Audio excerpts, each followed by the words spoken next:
అందరికీ నమస్కారం. నా పేరు మేగడ సువార్తమ్మ, మహానందిపల్లె గ్రామం, కలసపాడు మండలం. నేను ఈరోజు మహానందిపల్లె గ్రామంలో ఆశా వర్కర్ నియామక విషయంలో జరిగిన ఒక సంఘటన గురించి మాట్లాడబోతున్నాను.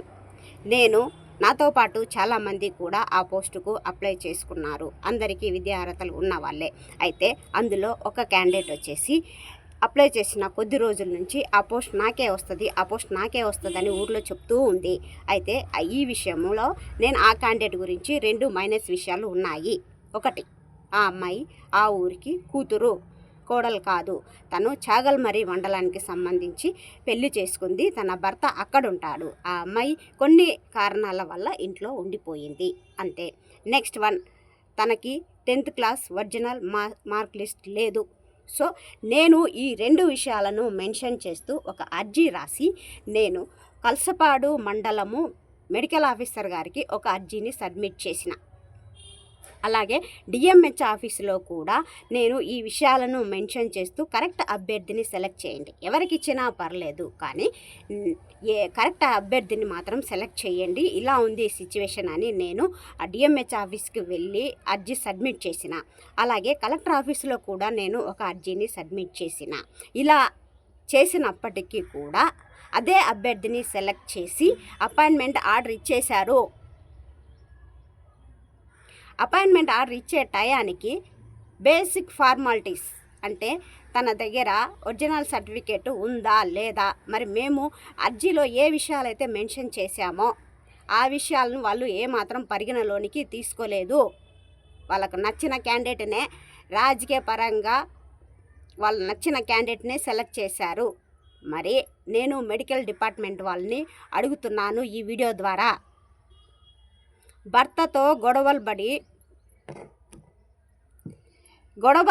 పుట్టింట్లో ఉండిపోతున్న కూతుర్లకు మీరు జాబులు ఇచ్చుకుంటూ పోతే ఆ ఊర్లో ఉంటున్న కోడళ్ళ పరిస్థితి ఏంది? వాళ్ళ క్వాలిఫికేషన్స్ ఉన్నాయి, అర్హతలు ఉన్నాయి, మరి వాళ్ళ పరిస్థితి ఏంది?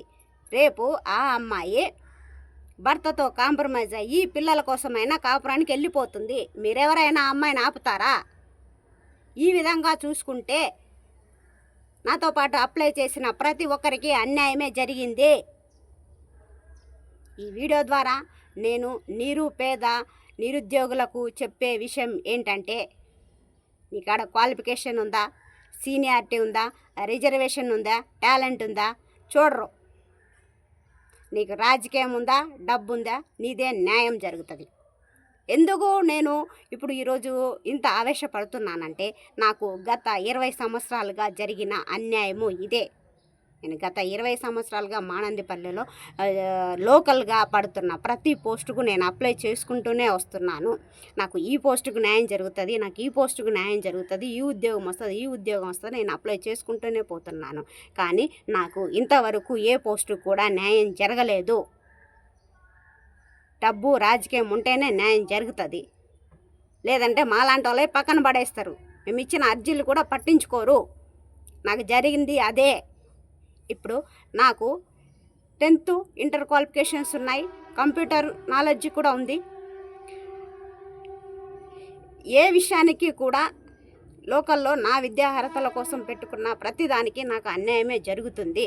ఇప్పుడు మాకు ఊర్లో మా ఆర్థిక పరిస్థితి చాలా దయనీయంగా ఉంది. నా భర్తకు చిన్నప్పుడే తల్లిదండ్రులు చనిపోయారు. నాకు కూడా తండ్రి లేరు. మాకు ఆ ఊర్లో చేసుకోవడానికి సరైన పని లేక ఊర్లమ్మడి తిరుక్కుంటూ పనులు చేసుకుంటున్నాము. ఈ జాబు వస్తేనన్నా ఉండూరులో ఉండి పని చేసుకోవచ్చని ఎంతో ఆశతో నేను ఈ జాబుకు అప్లై చేసుకున్నాను. కానీ నాకు న్యాయం జరగలేదు, నిరాశనే మిగిలింది. ఈ సభ్య సమాజంలో న్యాయానికి కాలం లేదు. నిరుపేదలకు న్యాయం జరగదు. డబ్బు రాజకీయం ఉంటేనే న్యాయం జరుగుతుంది.